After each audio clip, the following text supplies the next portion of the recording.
We got something really. Something really nice going on here. Tony Braxton is here right now. She's won 6 Grammys. She's releasing her 6th album.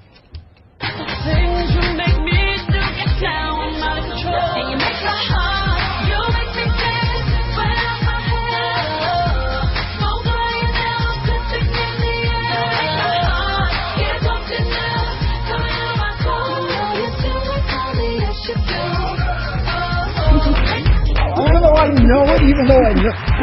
What did I just say to you? She's amazing. I'm so short. Yeah, you got the big. You're this big, right? I am. I'm 5. What's today? Tuesday? Yeah. I'm 5'2" on Tuesday. Okay. We're a little taller. Hello. How are you? Good to see you. But you're hugging down. You're hugging down. Oh, with the heel. Hi. Oh, you stand. I love you guys. Thank you. But you know, let me say the quote whole movie. What's there is choice. Okay. Well, and I think she has a little thing for you too. I heard that rumor. I do. I'm a fan. I'm a big, huge fan. I remember, like, was it 2003? Yeah. You did Crazy Love with Beyonce. Well, actually, they were playing the music and you were dancing. Oh yeah. Do you remember that? Yeah. Yes. It was super adorable. Super adorable. I'm the essence of that kind of dance. Am I not? You are rhythm galore. Booty shakedown, like that's just. I mean, I'm hip not. I'm hip hop. I have to hop on my hip. Okay, yeah, but it's all good. Okay, we got it. Right. Wow, look at you, 2 kids, and you are looking so good. Thanks, How do you do it? I'm hungry often. Yeah, I'm be real. But you know, I work out a lot. You also know you're going to do a striptease for guys in a bar, right? I'm going to do that. It's going to cost you about $50. $50? Wait, even for him? I have a $100 bill. It was usually $100, but because he's family. Oh, okay. You're getting the discount, the Tony discount. Yeah. No, I heard you say that you did this dance, this thing, and you were wearing the big heels, right? And you felt like you were Cindy Crawford. I did. I wish I were taller. What? I look at tall girls and I go, I'm so jealous. You have height envy? I have height envy. I do. I have a little too. You do? How tall are you? Yeah. What about your height? Okay. I'm 5'4". I'm a little taller. Jealous. Yeah. And jealous of 5'4". That's sad. And don't you think that like motivated you a little bit? You know? Well, it made me wear high heel shoes. Okay. All right. I'm taller. Do you watch Dancing with the Stars at all? I do. I haven't watched it as much this season. But a little bit, because I've been traveling a lot. Yeah. Tony, we've been doing a lot on autism here lately. It's really been in the news, and of course that is part of your life. Yes, absolutely. And you cut a PSA about it, and we're going to show it right now. Yeah, let's do it. Great. In 1990, in Severn, Maryland, the daughter of a clergyman was discovered by a music industry insider while pumping gas at a service station. The odds of her getting signed and spending 11 weeks at #1 on the U.S. singles charts?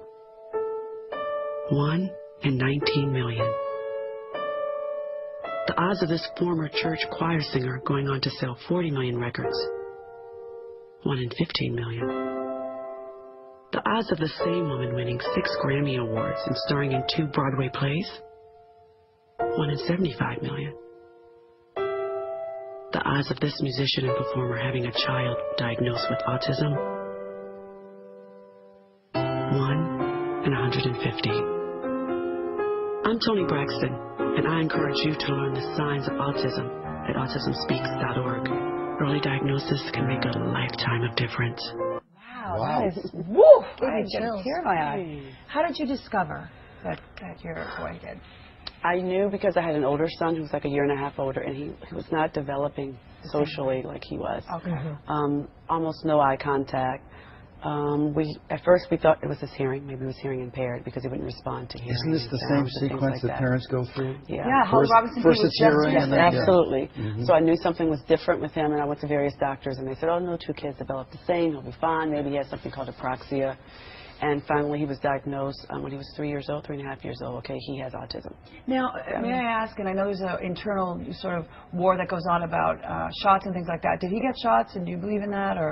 He got his shots. I mean, I did notice some changes when he had a few, but maybe it's a coincidence. Okay. I don't want to assume anything. Sure. But I remember I was devastated. I blamed myself. I thought it was perhaps something I'd done. I think as a parent, you blame yourself. And the fact for everything. The doctors missed it. They missed it several times. And that is hurtful. That's very hurtful because as a parent, you know something. You know your kid. Like this is not normal. Yeah. And also, Holly talks a lot about there being a window of opportunity sometimes. The earlier you know. And so when the doctors are misdiagnosing or whatever, you're like, hello, it's frustrating. It could be a window. Because they can't tell when they're so young because they don't cooperate to do the test. So the tests are inconclusive. So if they say throw the ball every time you hear the sound, they don't throw the ball because they're 2. Yeah. Oh, well, we can't really tell. How old is he now? He just turned 7 last month. How's he doing? He's much better. He just started mainstream school. We're happy about that. Wonderful. I mean, he's taken out for his therapies, for his occupational therapy. But he would be that mid-high functioning. Yes, now he is. He's becoming in that category. Because of work done, or that's just the way it goes? I think because we found out early. So he could get the therapies and the things that he needs. You do diet and all of that stuff? I tried that at first. I think yeast was an issue for him. Okay. So once we cut that out, I did see some changes. I found that coffee helps. Like if he's a little amped, give him like a little 4 ounces of regular caffeine coffee. And it calms him down. Does the opposite. His ABA specialist. I just wonder, as a parent, it's one thing now because you see him doing remarkable things that you thought he would never do. Absolutely. But I imagine there are times at night when you lie in bed and you think, what about when we're gone? What's going to happen to him then? I definitely thought and that can keep you awake. Often. It's stressful in your marriage because I think couples blame each other in a sense. Marriage is stressful and nothing going on. Absolutely. So it's taxing on everyone involved. But he's doing so much better. And how are you? How's your health? I'm doing great. Okay, good. I'm doing really good. I had a little scare. I mean, a really bad scare, actually. They thought I needed a heart transplant. It was really severe.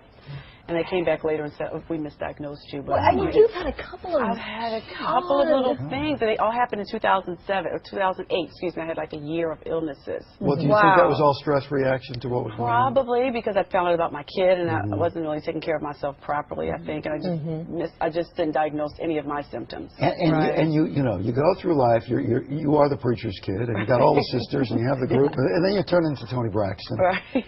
And then it's all about the maintenance of Tony Braxton, and then it doesn't really matter very much for a while, right? No, that's true. You kind of forget about yourself. I think even as a parent, you go, the kids, the husband, I'm just performing on stage, I'll take care of myself later. So you got to do the things for yourself. I've discovered this new thingy. Do tell, because your face looks it's like a new, what's the thingy? Okay, is it the Galvanic? No. That's exactly what it is. Yeah, we do. I think one of these. Okay. I swear by, you and I are the same age, and I swear by that. It's been helping. I got it for Christmas. It's zapping your face. But I didn't use it till like Valentine's Day. What is the Galvanic? It's like a vacuum cleaner? It's Southpaw. You tuned out about it. It's super cool. Well, It's super cool. It's a new skin product, and none of us are being paid by new skin. It just yes, it's fabulous. How far would you go? Exercises your How face. far would you go to look good?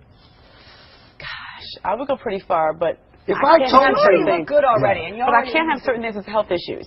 Yeah. That would get a little thingy right there under the eyes. Right there, little sucky on the knees. Various videos in various places. We've seen you pretty naked, and you look pretty good. But I was hungry during those videos. I was going to say, hungry. I look back and I think of that video, or not the video, you were at an award show, you had the white dress with the white band here, and I was like, oh that my God, was for children. Body. It was for kids. I know, I understand. I got Well, you were so sweet to my mom. Where did I see you? Was it the lupus? Yes, it was a lupus thing. Yes, absolutely. All right. We could chat all day. I want to give respect and acknowledge that Shorty's album is out Tuesday.